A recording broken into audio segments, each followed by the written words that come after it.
প্রশাসন জবাব চাই। ছাত্র সমাজ জেগেছে, ছাত্র সমাজ জেগেছে, জেগেছে রে জেগেছে, রক্তে আগুন লেগেছে, লেগেছে। প্রশাসন জবাব দেয়, আমার ভাই মরল কেন? ছাত্র সমাজ জেগেছে, জেগেছে রে জেগেছে, জবাব চাই।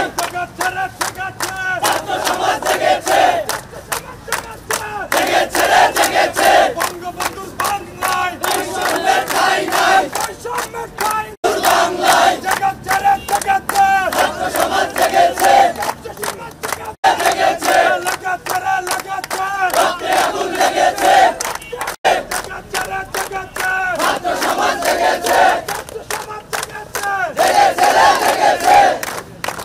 আমাদের বিভিন্ন প্রক্রিয়ায় আমাদের কর্মসূচি চলমান ছিল। আজকে আমরা রাস্তায় নেমেছি প্রধানত দুইটি কারণে। প্রথমত আমাদের যে ৯ দফা দাবি ছিল রাষ্ট্র বরাবর, সেই ৯ দফা দাবি আদায়ের লক্ষ্যে, এবং আমরা কালকে লক্ষ্য করেছি যে আমাদের কেন্দ্রীয় যে সমন্বয়কবৃন্দ ছিলেন তাদেরকে জোরপূর্বক আমরা তাদের ফেসিয়াল এক্সপ্রেশন, বডি ল্যাঙ্গুয়েজ দেখে বুঝেছি, এবং তারা সেখানে যাওয়ার পূর্বে অন্যান্য সমন্বয়কদের বলে গিয়েছিলেন।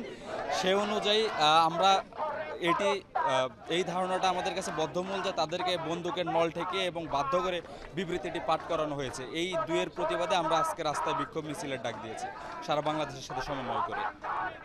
বিষয় হচ্ছে যে আপনারা দেখেছেন যে আমাদের যে 6 জন কেন্দ্রীয় সমন্বয়ককে গতকাল ডিবি অফিসে নিয়ে গিয়ে একটি বিবৃতি পড়ানো হয়েছে, যে বিবৃতিটি আমাদের সারা দেশের ছাত্র সমাজ ঘৃণাভরে প্রত্যাখ্যান করেছে। আমরা সেই প্রেক্ষিতে প্রতিবাদের স্বরূপ আমরা সারা দেশেই আজকে তাৎক্ষণিক বিক্ষোভ এবং অবস্থান কর্মসূচি ঘোষণা করেছি।